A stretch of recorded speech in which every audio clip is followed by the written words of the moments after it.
Mouse! Mouse, mouse!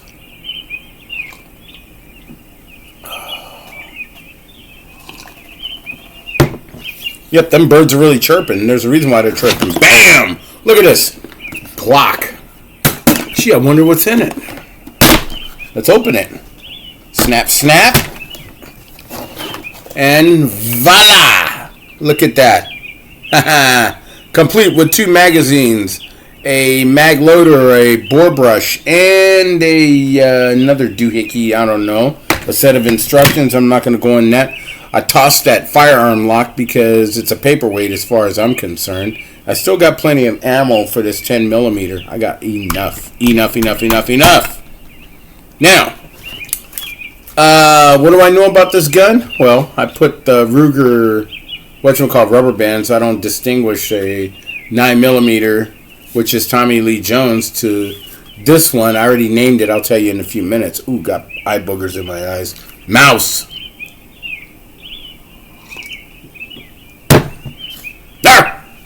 So anyhow, 10 millimeter.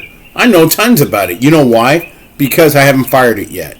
And the trigger is just fine, the trigger's just fine, basically. And the definition of an itchy trigger finger is a person who has no knowledge of firearms. You see, if a person hasn't fired a firearm before, mainly this one, or it doesn't matter what firearm, the 500 Smith & Wesson, which I will never fire again. Damn thing almost flew out of my damn hand. And normally I always have control of a firearm. But who knows, I might try it again anyway. So anyhow,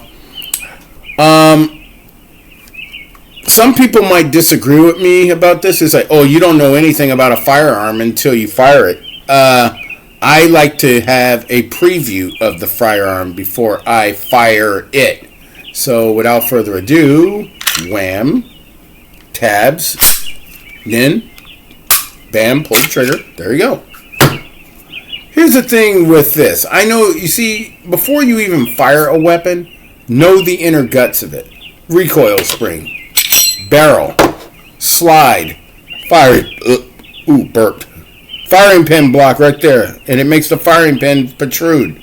This is a very good. And this here is the striker. When it is struck, this thing goes forward and bam goes the round. Now, to put it back together, that's why striker fire is pretty cool.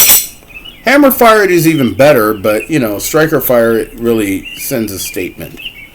And the gun will not go off. And therefore, there you go, recoil spring, barrel, done. And that's all set right there. Now, getting the frame back on here. See? Slide back on. Come on, you little fucker. There you go. And once I push this back, it's together. On the count of 1. 1. There you go.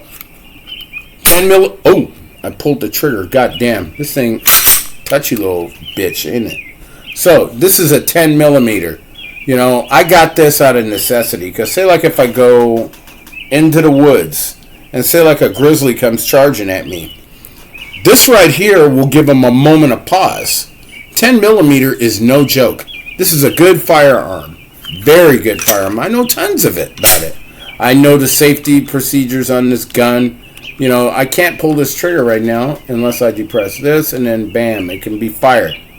This is really, I would say this is good for home defense, but it depends on the situation and how big the threat is. That's when you get this. Now, mouse. I was told, even though I already knew, you can fire, it's just like you could fire a 38 special through a 357 Magnum. Of course, I already knew that. I mean, what do you think Dirty Harry carried? He carried 44 loads, but they were light specials. But, less recoil, better control, blah, blah, blah. But that's only a character. Thank you, Clint Eastwood. Glad you're still here with us, bro. I fired a 44 Magnum before with 38 slugs, and I fired a 44 Magnum with 44 loads, and them 44 loads are no joke.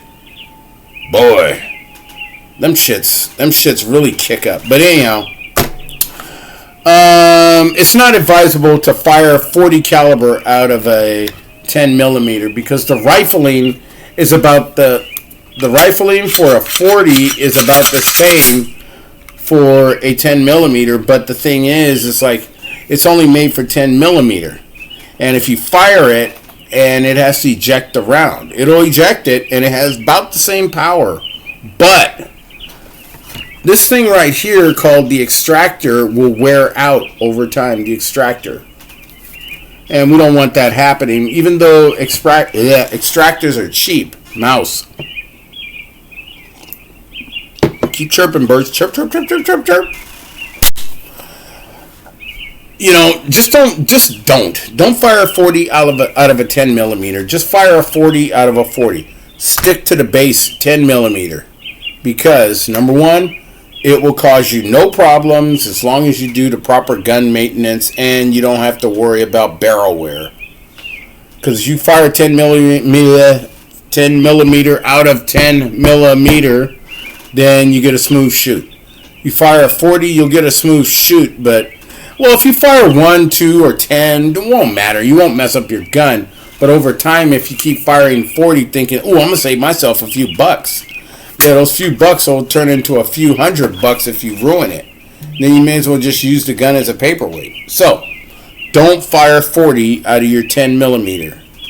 And I will follow that opinion with everything I know. So therefore, that right there is my unboxing of my 10 millimeter, the new edition. And the name I chose for this is U.S. Marshal, actually Sam Gerard. I named the first one Tommy Lee Jones, so I'll name this one Sam. And Sam is for heavy work.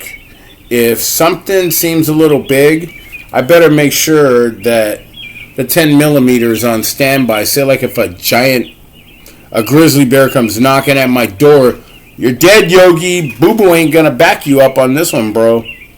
So yeah, 10 millimeter is in the family, and the thing is, like I said, I know tons about it, and I know the recoil response of it, and this gun I know I can control. It's easily controlled. Forget those anti-gunners, they don't know shit.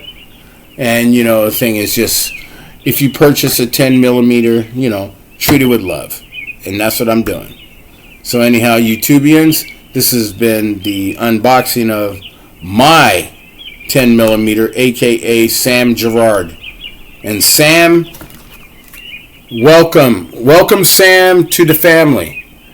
Plus a rubber band so I don't get the two Glocks mixed up. But then again, it doesn't matter. I know my Glocks. So anyhow, take care of yourself and be safe and keep shooting.